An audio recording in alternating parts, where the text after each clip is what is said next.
പ്രിയമുള്ള മുഴുവൻ നിവാസികളെ, ശ്രീ അരവിന്ദ് കെജ്രിവാളിനെ അന്യായമായി അറസ്റ്റ് ചെയ്യുന്നതിനുള്ള നിരാകാര സത്യാഗ്രഹമാണ് ഇവിടെ നടക്കുന്നത്. നമുക്കറിയാം, ഇന്ത്യൻ ജനാധിപത്യം ഇപ്പോൾ കറുത്ത ദിനങ്ങളിലൂടെയാണ് കടന്നു പോകുന്നത്. Ulloor panchayat Aam Aadmi Party president Shri Johny P സേഫിന്റെ നേതൃത്വത്തിൽ 12 മണിക്കൂറോളം നടന്ന നിരാകാര സമരമാണ് ഇവിടെ നടക്കുന്നത്.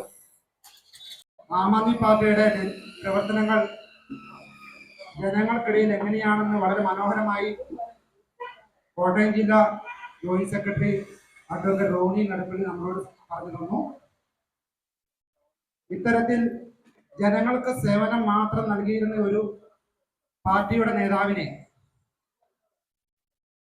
വളഞ്ഞ വഴിയിലൂടെ മദ്യനയ അഴിമതിയുടെ പേരിൽ ഇപ്പോൾ ജയിലിലാക്കിയിരിക്കുകയാണ്. പക്ഷേ ഇത് ഒന്നും ആം ആദ്മി പാർട്ടിക്ക് ഒരു മങ്ങലേൽപ്പിച്ചിട്ടില്ല.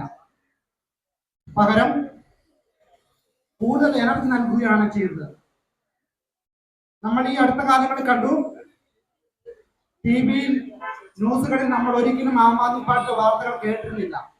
ഡൽഹി ചെയ്തിരുന്ന ഒരു സേവനങ്ങളും ഒരു വാർത്താ മാധ്യമങ്ങളിൽ നമ്മൾ കണ്ടിരുന്നില്ല.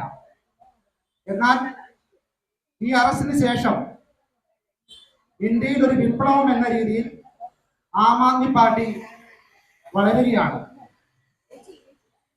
കാരണം ഈ ആം ആദ്മി പാർട്ടിയുടെ പ്രവർത്തനങ്ങൾ ഒരിക്കലും കാപട്യമില്ല. ലോക രാജ്യങ്ങൾക്കിടയിൽ വളരെ ദാരിദ്ര്യരായി കിടക്കുന്ന ജനങ്ങളെ രക്ഷിക്കാൻ അവതാരം ചെയ്ത ഒരു മനുഷ്യനാണ് ശ്രീ കേജ്രിവാൾ. അദ്ദേഹത്തെ മദ്യനയ അഴിമതിയുടെ പേരിൽ തികച്ചും വളഞ്ഞ വഴിയിലൂടെയാണ് ഇപ്പോൾ ഇഡിയുടെ കസ്റ്റഡിയിലാക്കിയിരിക്കുന്നത്. ജാമ്യം ലഭിക്കുകയില്ല. ഇതിന്റെ പിന്നിൽ അദ്ദേഹം ഇന്ത്യ സഖ്യത്തിന്റെ മെയിൻ തേരാളി എന്ന രീതിയിൽ മുന്നോട്ട് പോകുന്ന ഒരു വ്യക്തിയാണ്. ഡൽഹിയിൽ MP ഭരണത്തിൽ 7 പ്രാവശ്യങ്ങളുണ്ട്, 7 സീറ്റുകളുണ്ട്.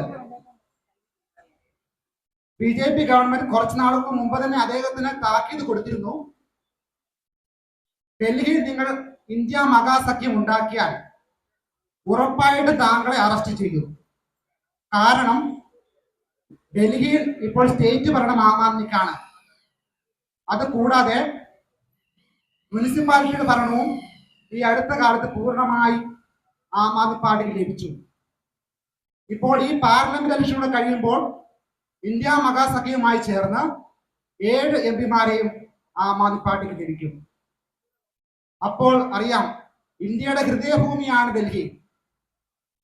അവിടെ ആം ആദ്മി പാർട്ടിയുടെ വളർച്ച എത്ര വേഗത്തിലായിരുന്നു എന്നും കേവലം 12 വർഷങ്ങൾ കൊണ്ട് ഒരു ദേശീയ പാർട്ടിയായി മാറുകയും മോദിയുടെ തട്ടകമായ ഗുജറാത്തിൽ 13% വോട്ടുകൾ നേടി മോദി തരംഗത്തിന് തടയിടും വളരുകയും ചെയ്യുകയാണ്. മനസ്സിലാക്കണം, മോദി ഇന്ന് ഇന്ത്യയിൽ ഏറ്റവും അധികം പേടിക്കുന്ന പ്രതിപക്ഷ നേതാവാണ് ശ്രീ അരവിന്ദ് കെജ്രിവാൾ. മറ്റേത് പാർട്ടിയിലെ പ്രവർത്തകരെയും വലിച്ചെടുക്കാൻ വലിയ ബുദ്ധിമുട്ടുകളില്ല, കാശെറിഞ്ഞാൽ പോരും. പക്ഷെ ആം ആദ്മി പാർട്ടിയുടെ ഒരു പ്രവർത്തകരും കാശിന് വഴങ്ങുന്നവരല്ല. കാരണം അവർ വന്നിരിക്കുന്നത് സാധാരണക്കാരായ ജനങ്ങളെ രക്ഷയിലേക്ക് നയിക്കുന്നതിനാണ്. ഇതിന്റെ ആശയങ്ങൾ ഉൾക്കൊണ്ടുകൊണ്ട് തന്നെയാണ് ഞങ്ങൾ ഇവിടെ ഇറങ്ങിയിരിക്കുന്നത്. ശ്രീ ജോണി പി സേഫിന്റെ നിരാകാര സമരം ഇപ്പോൾ ആരംഭിച്ചിട്ട് 10.5 മണിക്കൂർ കഴിയുകയാണ്. ഡൽഹി മുഖ്യമന്ത്രി ശ്രീ അരവിന്ദ് കെജ്രിവാളിനെ അന്യായമായി കസ്റ്റഡിയിൽ എടുത്തതിന്റെ പേരിലാണ് ഇവിടെ ഈ നിരാകാര സമരം നടക്കുന്നത്.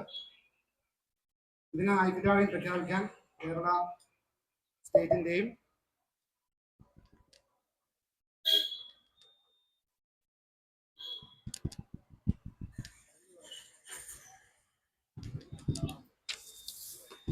കേരള സ്റ്റേറ്റിന്റെയും ഡിസ്ട്രിക്റ്റിന്റെയും വിവിധ സ്ഥാനങ്ങൾ വഹിക്കുന്നവരും കൂടെ വന്നു പോവുകയാണ്.